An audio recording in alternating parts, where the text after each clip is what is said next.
The lights were blinding. Cameras everywhere. Millions of people watching from their homes. It wasn't just any broadcast. It was the night Washington's two biggest political giants would face off live. Nancy Pelosi versus Donald Trump. Tension was thick like smoke. You could feel it in your chest. Pelosi sat still, her papers neatly stacked. Trump leaned back slightly, quiet for once. The crowd in the studio had been told not to clap or cheer, but you could see their eyes darting, waiting. Jasmine Crockett sat quietly backstage, watching the screen with a tight grip on her coffee. She had seen her share of tough debates, but something about tonight felt wrong. Pelosi suddenly looked up, gave a rehearsed smile, and leaned into her mic. Some of us choose to serve with dignity. Others, she paused and smirked, just tweet insults from the bathroom. The crowd sucked in their breath. Trump didn't blink. Backstage, Jasmine's heart dropped. She whispered, "Oh no." It wasn't just a jab. It was personal. It was meant to humiliate, and it had just begun. But what came next would change everything. Trump didn't laugh. He didn't shout. He just stared at her, unmoving. Even the moderator looked nervous. Nancy leaned back, pleased with herself. Her supporters were smiling off camera, nodding. It was the line she had planned for days, a viral soundbite. She thought she had him, but something had changed in Trump's face. His jaw tightened just slightly. His fingers stopped tapping the desk. Then, calmly, he reached for his mic. He leaned forward.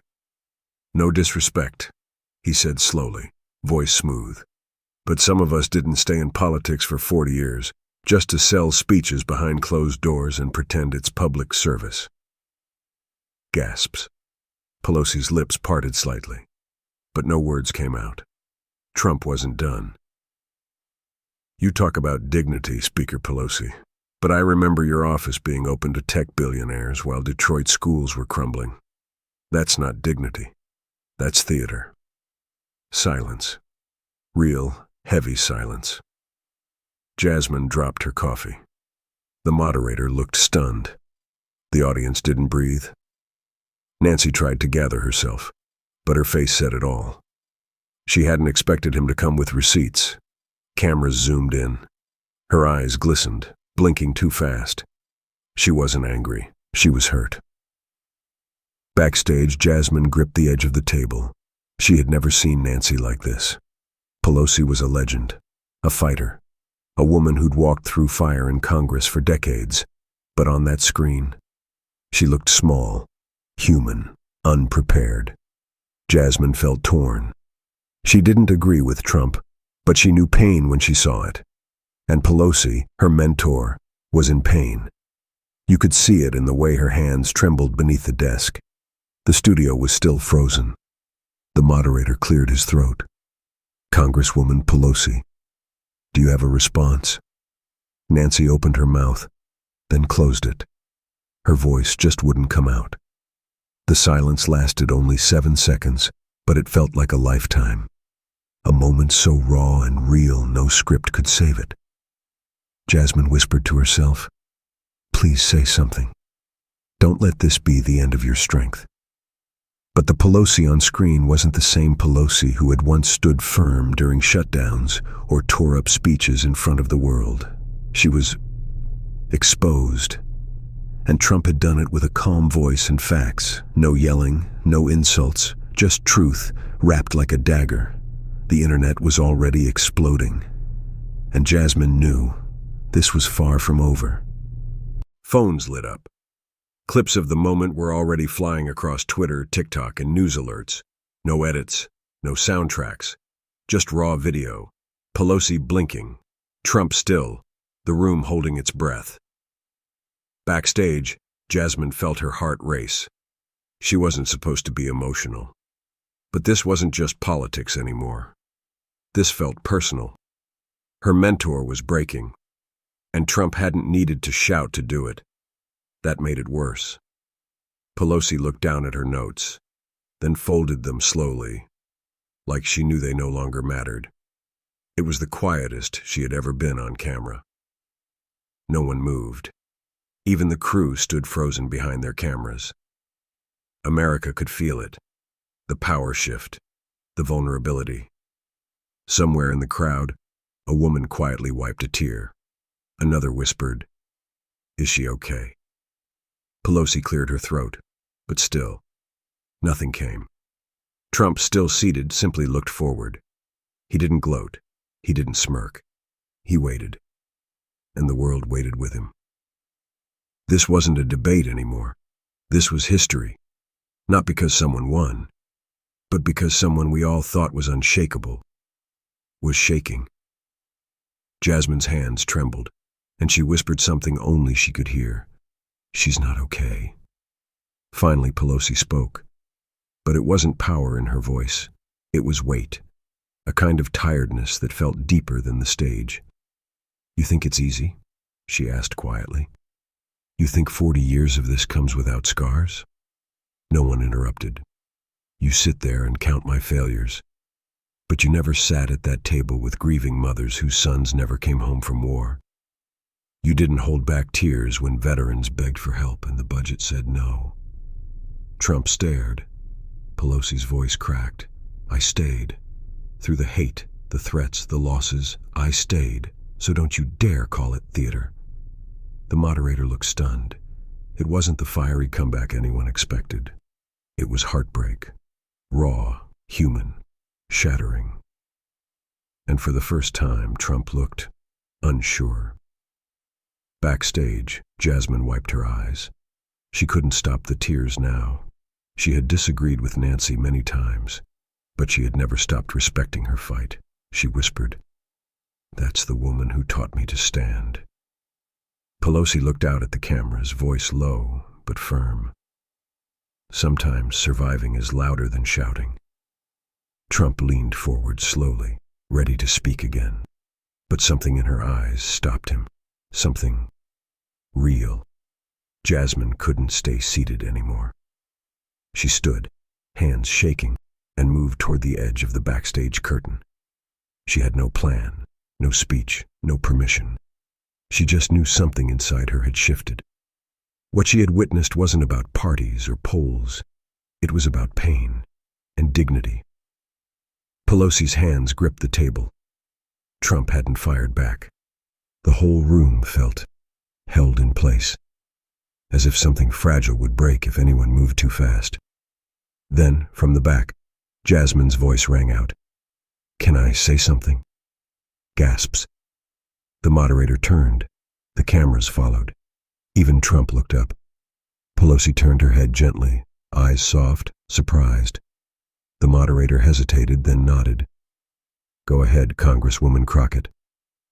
Jasmine walked slowly to the stage. She took a deep breath. "I came here tonight as a listener, but I just watched two people tear open what this job really costs." She looked at Pelosi. "I've watched you carry the weight of people's pain, and I've disagreed with you, loudly. But I've never stopped admiring the fact that you stayed." She turned to Trump. "And I've never seen you pause, until now." Jasmine looked into the camera. And maybe, just maybe, tonight wasn't about proving who's louder, but who's real. The room was frozen. Jasmine Crockett stood on live television, heart pounding like a war drum, but her voice didn't shake. It was calm, grounded, almost too calm for what was happening. Pelosi sat in silence, watching her like a mother watches a child grow wings. Trump, oddly, leaned back, not with arrogance, but with interest. Maybe for the first time he wasn't fighting. He was listening. Jasmine continued, "I came into Congress thinking strength meant shouting louder. But tonight, I saw strength look different." She pointed gently, not accusing, toward Pelosi. "Sometimes strength looks like someone standing alone for years and still not walking away." Then she looked to Trump. "And sometimes it looks like someone finally listening instead of hitting back." The moderator didn't interrupt. No one did. The moment was too heavy, too real. Jasmine's voice dropped. "Tonight, We didn't just see a clapback. We saw what happens when the pain we hide breaks through. Pelosi blinked. Trump swallowed hard. Tears welled in Jasmine's eyes, but she didn't wipe them. She let them fall. And across the country, in living rooms and phones, people watching began to cry too. Because they weren't watching a fight anymore. They were watching the cost of power. Something shifted in Donald Trump's face. He didn't fire back. He didn't crack a joke. He didn't even look smug. He looked away. Just for a moment. It wasn't much, but it was everything. Jasmine noticed it. So did Pelosi. The audience couldn't hear it, but something deep, something old inside him had stirred. Not anger, not pride, just memory. Jasmine took a step closer. "I've seen that look before," she said gently. "I saw it in a father who lost his son in Iraq. He told me he hated Congress. He didn't cry. He just stared at the floor. Trump didn't speak. And I saw it in a nurse who begged me to stop a hospital from closing. She didn't cry either. She just said, 'I can't do this anymore.'" Jasmine's voice cracked. "You don't have to agree with us. But tonight, I saw something in your eyes, Mr. Trump, that I didn't expect." He slowly looked up. She held his gaze, not to challenge him, but to see him, really see him. And for once, Trump didn't perform. He just looked human. The crowd sat motionless. Something deeper than politics had arrived, and nobody wanted to breathe too loudly in case it disappeared. It was quiet. So quiet you could hear the soft click when Pelosi removed her lapel mic. She didn't make a speech, didn't try to steal the moment. She just stood. For a second she stared at the blinking red camera light, the one recording this moment for history. Then she turned to Jasmine and smiled. It wasn't her usual political grin. It was something softer, older, more real. She walked over to Jasmine, heels echoing on the glossy floor, and placed a gentle hand on her shoulder. "You have no idea what kind of strength that took," she whispered. Jasmine's eyes welled again. "I learned it from watching you," she said. Trump stood too, not because anyone asked him to, but because it felt right. 3 generations, 3 people, 1 moment. The moderator, holding back tears himself, cleared his throat. I think we've seen enough debate for one night." The audience broke into quiet applause, not for drama, not for sides, but for what they had witnessed, something honest. As the lights dimmed and cameras faded, Jasmine turned to Pelosi and Trump. "Maybe the most powerful thing we can do now is stop fighting, just for a second, and feel." And they did. Together. By morning, it had already broken every record. The broadcast clip was everywhere. News sites, Instagram reels, TikTok, even late-night comedy shows. But this wasn't just viral. It was visceral. Clips showed Pelosi's silence, Trump's clapback, and Jasmine's quiet truth. Some edited it with music. Some didn't need to. The moment spoke louder than any track. What stunned people most was the silence. "I've never seen a room so loud in its stillness," one anchor said. Even Trump's critics admitted he didn't yell, he hit something deeper. Pelosi's defenders wept. And Jasmine? She became the heart of it all.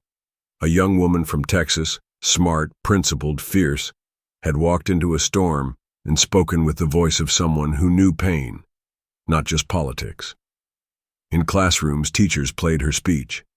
In hospitals, nurses watched it between rounds. In churches, pastors quoted her words. Maybe the most powerful thing we can do now is stop fighting, just for a second, and feel. That line echoed across the country, not because it was polished, but because it was true. Jasmine hadn't planned to speak.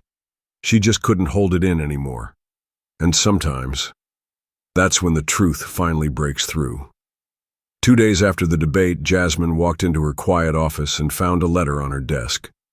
No return address, just her name in small, neat handwriting. Inside, the paper was creased and worn like it had been folded, then unfolded 100 times. She read the first line and froze. "You don't know me, but you gave me my voice back." It was from a woman in Detroit, a single mother. Her son had died 2 years earlier. Gun violence. She'd tried everything to get someone to listen, but nobody did, until that night. "When I watched you stand up in front of 2 giants and speak from your heart, I remembered the girl I used to be. Brave, hopeful. I cried harder than I have in years." Jasmine held the paper close, her eyes full of tears. "I don't want anything from you. I just wanted to say thank you for making someone like me feel seen again." She pressed the letter against her chest. It didn't erase the hate mail, the threats, or the pressure. But for one sacred moment, it made all the pain feel worth it. She closed her eyes and whispered, "Thank you." Back at Mar-a-Lago, Trump sat alone by the window. For the first time in years, his phone wasn't buzzing with praise.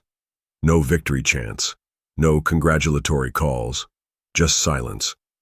The clip was viral, sure, but people weren't cheering his win. They were watching his pause. That moment when he looked away. That single quiet second where Donald Trump, loud, brash, unshakable, stopped. And that's what people couldn't stop talking about.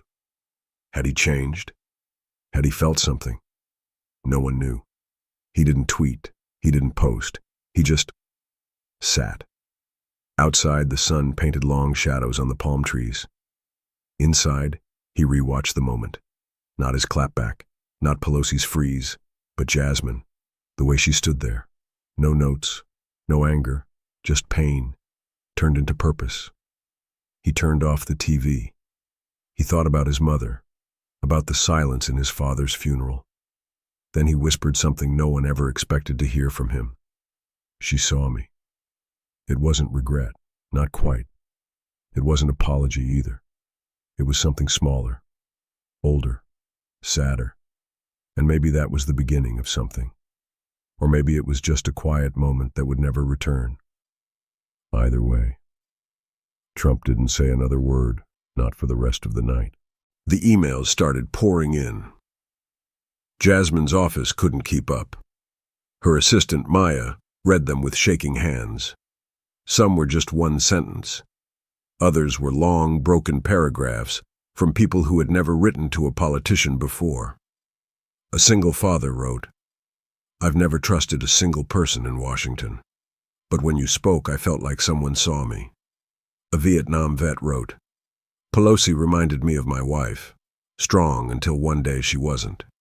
And that silence, I knew that silence." A high school teacher from Nevada sent a clip of her students crying while watching Jasmine's speech. Jasmine sat quietly in her chair, reading every word. She didn't cry like she did the night of the broadcast. This time, it was different. This time, she felt seen, too. She whispered to Maya, "It wasn't just about politics. It was about all of us." And Maya nodded, wiping her face.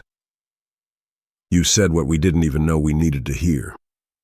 Outside the building, people had started gathering, not to protest, but to say thank you. A crowd. Small at first, then bigger. No chants, no signs. Just silence. Respectful, honest silence. And tears. So many tears. 3 nights later, Nancy Pelosi sat alone in her townhouse, surrounded by soft lamplight and unopened mail. She hadn't turned on the news. Instead, she opened a small box from the back of her closet. Dusty, faded, taped shut for years. Inside, old photos. Her with her kids, her with her husband. Newspaper clippings from the 80s. Notes from voters she'd saved over time. Some handwritten in shaky pen, some in crayons. One note was from a mother whose daughter had died from a lack of insulin. Pelosi had kept it tucked beneath a worn campaign button. She read the letter slowly, tears falling before she even realized they had come. Then she whispered, "I didn't forget you." She picked up the remote and, hesitantly, turned on the TV. A rerun of the debate played. She fast-forwarded past her own stumble, past Trump's jab. She stopped at Jasmine, and she watched her, really watched her. The poise, the tears, the courage. Pelosi leaned forward as if seeing her for the first time, not as a colleague, but as the future. She smiled softly through her tears, then whispered something to no one. She did what I couldn't, and for the first time in weeks, she exhaled. The envelope sat on Donald Trump's desk for hours. It had no markings, no return address. No staffer had handed it to him. It just appeared there one morning. Curious, he finally opened it. Inside was a single sheet of paper, typed. "I've hated you for a long time. I cursed your name in my house. I've blamed you for things that weren't your fault. Maybe some were. But when I saw your face after that girl spoke, something inside me cracked." Trump's eyes narrowed. "You didn't fight back. Not with words, not with fire. You looked away. And for once, I saw something I never expected to see in you. A man. Not a symbol. Not a fighter. Just a man." It wasn't signed. Just one more line at the bottom. "If you're still capable of feeling that, maybe there's hope for the rest of us too." He folded the paper carefully and slid it into his drawer. He didn't tell anyone. But that night, for the first time in years, Trump stood outside alone, hands in his pockets, and stared at the sky. Not tweeting, not raging, just thinking. It was just past midnight when Jasmine's phone lit up. Dad. She hadn't heard from him in months. Their last conversation ended with shouting. Too many years of distance, too many wounds that had never healed. She hesitated, then answered. His voice was quiet, older than she remembered. "I watched the debate." Jasmine sat up straight. He paused, then said the words she thought she'd never hear from him. "You made me proud." She covered her mouth, the tears coming too fast to stop. "I didn't know how to say it," he added. "You stood in front of two of the loudest people in the country, and you didn't flinch. You spoke from your heart." Jasmine whispered, "I was scared." He replied, "Me too, but you did it anyway. That's what real courage looks like." Silence. Then he said, "I'd like to see you sometime, just to talk, if that's okay." Jasmine nodded, even though he couldn't see it. "It's okay, Dad. I'd like that." When she hung up, she didn't cry from pressure or pain this time. She cried from something she hadn't felt in years. Peace. And she knew, in her heart, the moment had changed everything. That morning, Jasmine received one final letter. It wasn't political. It wasn't from a fan or critic. It was from a 10-year-old girl named Ava in Georgia. She had watched the debate with her grandmother. The letter was written in colored pencil and said, "You were really brave. I want to be like you when I grow up. I used to think I had to yell to be strong. But you didn't yell. You just spoke the truth. I liked that part." There was a crayon drawing of Jasmine standing between Trump and Pelosi, with a heart above her head. "P.S. My grandma said you change people's hearts. I believe her." Jasmine folded the letter and put it in her coat pocket. She didn't need polls or headlines. She didn't need to win the argument. She had done something bigger. She had reminded the country what truth sounds like when it's spoken without hate. As she walked into her office that day, she passed a woman crying softly outside the building. Jasmine stopped, handed her a tissue, and smiled gently. No cameras, no applause, just kindness. And somehow, that felt like the loudest moment of all. The headlines faded, the hashtags died down, but the moment stayed.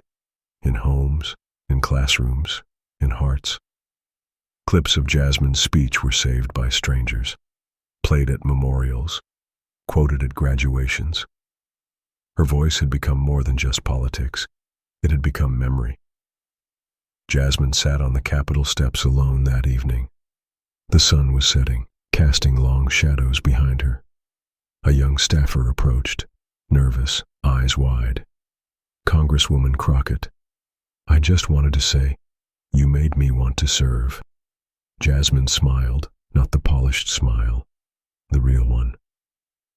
"Then you already understand more than most." As the camera panned out in the final moments of the broadcast, viewers saw her silhouette against the sky. No slogans, no shouting, just a single title card. In a world full of noise, one voice can still speak without shouting. If this story touched you, if it made you cry, if it reminded you of someone you miss, or something you've been carrying quietly for too long, please like this video. Share it with someone who needs to feel seen. And if Jasmine's words gave you hope, hit subscribe. We're building something different here, one story at a time, and we're glad you're here.